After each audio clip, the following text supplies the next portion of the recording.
Bonjour, c'est Crypto et j'espère que vous allez bien. Encore une magnifique journée dans le vert, c'est plutôt positif. Vraiment mené principalement par toutes les cryptos qui sont dans l'intelligence artificielle et dans le DePIN. C'est plutôt positif et on a ce petit sentiment de retour des chandelles vertes, hein. Forcément, une émotion un petit peu particulière, que ce soit sur BTC, sur les altcoins. Après des mois et des mois de léthargie, ça fait du bien. Après une grosse chute, ça fait du bien. Et justement, l'idée, ça va être d'aller plus loin dans notre réflexion.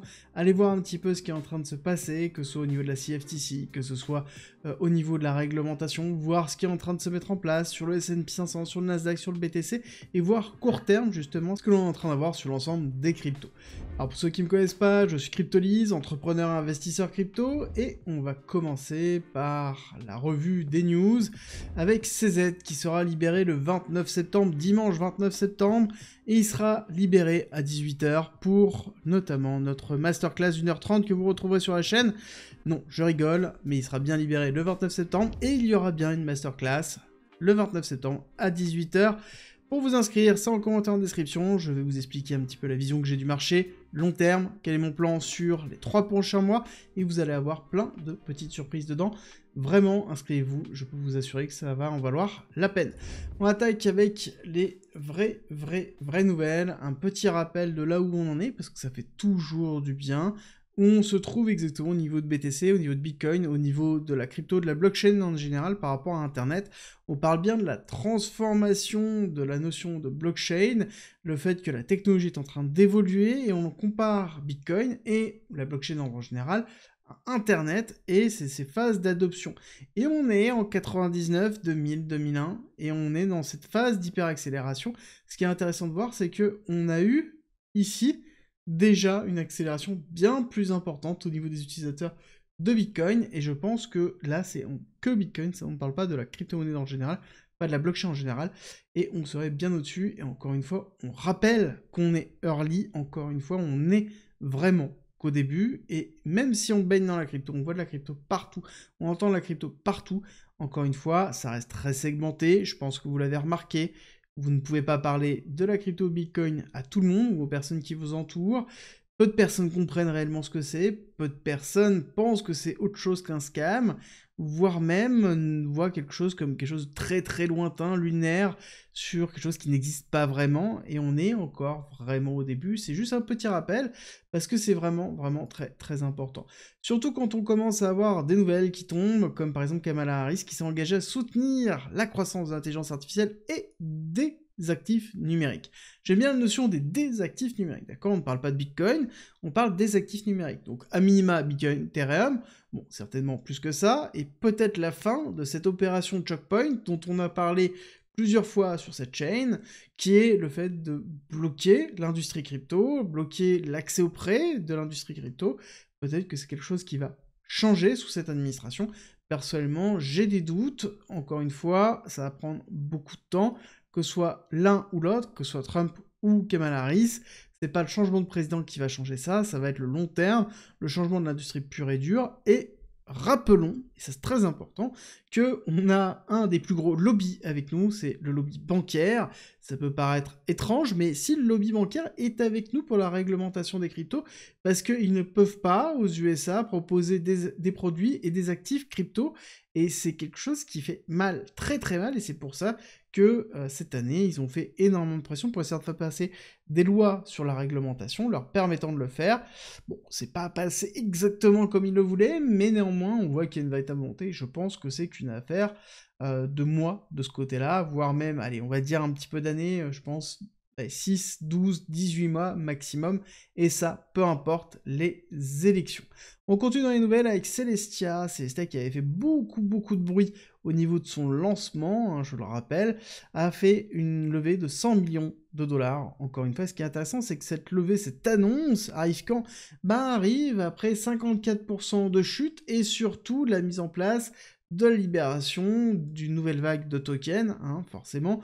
Ici, dans quelques semaines aussi, nous allons avoir plein de TIA qui vont se déverser sur le marché, et il va falloir surveiller ça de près. Encore une fois, faites attention vraiment aux manipulations de marché.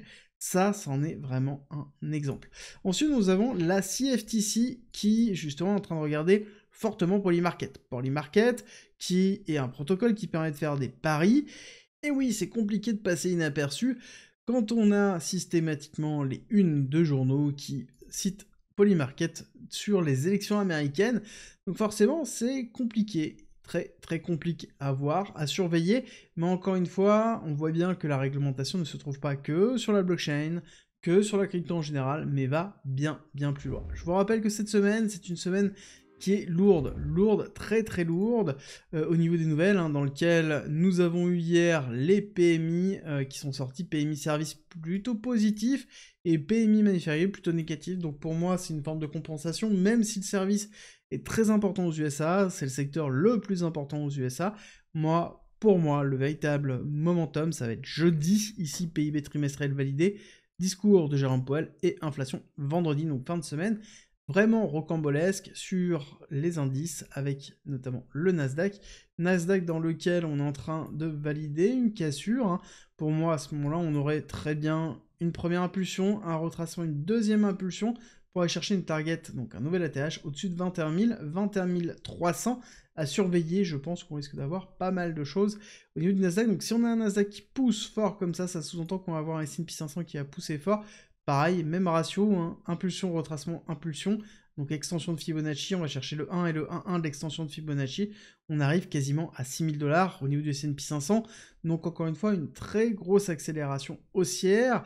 Et il faut rappeler qu'on va arriver en période d'élection. Et ça, c'est très important de retenir, c'est que les chutes en période d'élection, c'est quasiment jamais inexistant. Voilà, ça n'existe pas, on n'a quasiment pas, jamais vu. De base, on a toujours tout qui va mieux plus on se rapproche des élections, et c'est une généralité, parce qu'il y a toujours eu une forme de manipulation vraiment structurelle du parti au pouvoir, toujours, que ce soit démocrate ou républicain, ça importe assez peu, des différents chiffres, et l'économie, le pétrole, donc le gaz, le pétrole et le gaz sont moins chers, donc le prix à la pompe est moins cher, bref, on améliore le ressenti quelques semaines, quelques mois avant les élections, et c'est quelque chose que l'on voit régulièrement. Ça ne veut pas dire qu'on ne peut pas avoir ce qu'on appelle un scare pump, donc c'est-à-dire ici une petite chute avant de repartir, c'est quelque chose qui influe assez peu, mais en l'occurrence, je pense qu'on aura un retracement. Est-ce que ce retracement aura lieu tout de suite ou plus tard, mais plus on avance dans le temps, moins c'est probable, parce que tout simplement nous avons les élections américaines, et on verra une fois que les élections arriveront. Ça, il faut impérativement le garder en tête. On était parti sur la notion de sell the news. Sell the news, on a eu un petit peu de mouvement baissier, mais c'était vraiment très faible, et on maintient à la hausse. Ici, il va falloir, pour avoir plus d'impulsion baissière, il va falloir avoir des chiffres qui soient négatifs. Là, c'est pas le cas, donc en l'occurrence, on maintient des niveaux clés, et tant qu'on maintient des niveaux clés et qu'on se rapproche des élections US, on poussera à la hausse, et ça, il faut le prendre en considération. Au niveau de BTC, on n'a pas eu de volatilité du tout dans cette journée, quasiment rien dans la journée de lundi, et c'est intéressant de voir qu'on a une bougie qui est quasiment écrasée, donc on a eu de la volatilité dans la journée, mais on finit en fait tout simplement flat sur ce début de semaine, et ce qui est intéressant de voir, c'est que court terme, on est allé chercher notre target de 1,618 ici à 64 600, donc l'ouverture du mois de septembre, on est allé la chercher, on n'a pas cassé ici l'Equal High qui est la transposition ici de ces deux tops qui crée énormément de liquidité, qui a un niveau très très important. Pour moi, c'est le niveau qui est la continuité haussière de cette impulsion. Si on ne casse pas ça, en l'occurrence, il n'y a pas d'intérêt à aller chercher plus haut. Et d'ailleurs, on va maintenant retirer tout simplement cet objectif-là, parce qu'on l'a terminé. On peut peut-être, si vous le souhaitez, regarder deux choses. C'est l'impulsion que l'on peut avoir suite à ça, d'accord, qui nous donnerait ici une target de 68 500 pour le haut de canal, ou 70 000 pour le break-off structure pour le 1-1, d'accord. On va la garder pour plus tard, si jamais on fait une rupture. Cette rupture, elle va être très très importante, encore une fois, mais pour moi, pour la faire, il faut que on ait peut-être un petit retracement pour aller chercher, hop, les 382,05, potentiellement aller chercher un redress 60 000, ça ce serait positif, d'accord. Ça ce serait vraiment positif de faire ça pour repartir à la hausse. Ça veut dire qu'on va prendre de la force pour aller chercher un petit peu plus haut. Si c'est pas le cas, d'accord, ça veut dire que si on continue à grinder comme ça, c'est pas forcément positif, ça veut dire qu'il y a de grandes chances d'avoir un dump qui soit très fort. Je garde toujours en tête ma partie basse, je ne l'ai pas éloignée, c'est juste que la temporalité fait que à un moment donné, on regarde ce qui se passe au niveau du cours, on voit qu'on n'a pas une réaction baissière suffisamment forte, On a un travail du cours qui est plutôt latéral, donc ça veut dire que ici on a quelque chose qui est en train de se structurer, donc potentiellement aller chercher plus haut.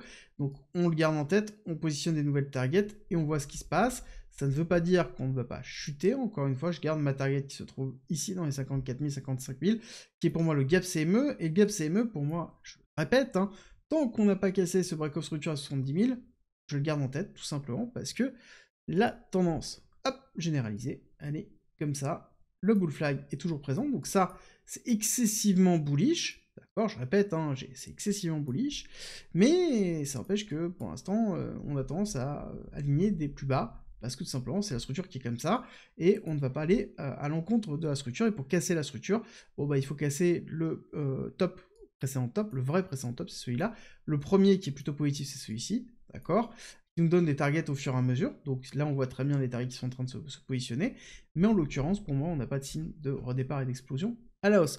Encore une fois, ce n'est pas une question d'avoir un biais, d'accord, j'ai un biais qui est plutôt bullish, qui n'est pas bearish, justement, juste je prends en considération le fait que la tendance, moyen terme, reste toujours dans ce canal qui est baissier, c'est pas parce que temporairement on est en train de profiter d'une accélération haussière, ça fait du bien au moral, ça fait du bien au portefeuille, mais encore une fois, il faut rester le plus neutre possible. Je sais que c'est compliqué, je sais que c'est dur, je sais que lorsque l'on patiente pendant des semaines, des mois, sans rien, et on souffre, dans lequel on a des baisses, notamment tous ceux qui sont arrivés dans ces zones-là, c'est très compliqué, je sais que c'est très frustrant, mais encore une fois, c'est ça, l'investissement, d'accord, ça se prépare, ça se travaille, et la psychologie fait bien 80% de tout ça. Donc, on fait toujours très très attention. Surtout que la temporalité se rapproche. Encore une fois, je le rappelle que c'est compliqué de parler de temporalité en trading, mais là, on a une réalité, on a même une double réalité. Un, on a ce que je vous ai dit, c'est-à-dire le fait qu'on va avoir des élections américaines. Ça, plus on va se rapprocher, plus on sera bull, plus il y aura un momentum qui sera fort. Et à côté, il y en a une deuxième, qui est la temporalité octobre, novembre, décembre. D'accord, le dernier quarter, donc le dernier trimestre que l'on retrouve au niveau de Bitcoin, ça a toujours été plutôt positif. Quand on regarde octobre, enfin voilà, on a des grosses performances sur octobre. Donc il y a peu de probabilité qu'on ait quelque chose qui soit en dessous, d'accord. On a eu juste 2 mois qui étaient en négatif, et c'était 2018, s'il vous plaît, et 2014. Bon, c'est pas non plus des références au niveau des mois. Donc encore une fois, enfin des années, encore une fois, ici, on est dans quelque chose qui est en train de se structurer. La structure en elle-même est excessivement positive, excessivement bullish, mais, encore on va aller chercher le haut, et ça va se déterminer ici. D'accord ? Est-ce qu'on va avoir quelque chose qui va tenir ou pas ? D'accord ? Pour l'instant, c'est pas encore joué, on n'est pas cassé ça. Si on casse ça, la prochaine target, c'est aller chercher ça. Ok. Et ensuite ici, bon, bah, je pense que ce sera défendu, très fortement défendu, et on ira potentiellement chercher la zone du gap CME, potentiellement après repartir. Tout est une question de temporalité, encore une fois. Je rappelle que nous sommes pas encore fin septembre, on se rapproche de fin septembre, et d'ailleurs j'en profite pour vous rappeler que le 29 septembre, si vous n'avez pas été là au début de la vidéo, à 19 h, je fais une masterclass dans laquelle je vais revenir sur tout ça, et surtout mon plan d'action dans les mois à venir. C'est gratuit, mais il faut vous inscrire parce qu'il n'y aura pas de la place pour tout le monde. C'est un commentaire en description si ça vous intéresse, mais pour moi, ici, encore une fois, on attend, on patiente, c'est pas le moment de faire all-in, c'est pas le moment de s'exciter, c'est pas le moment de FOMO, c'est pas le moment de faire des actions totalement, on est dans la structure, on patiente, et on agira ici sur, si jamais on casse et qu'on est rejeté, à ce moment il y aura quelque chose potentiellement à faire, si on est dans cette zone-là, il y aura quelque chose à faire, si on est dans cette zone-là, on aura quelque chose à faire.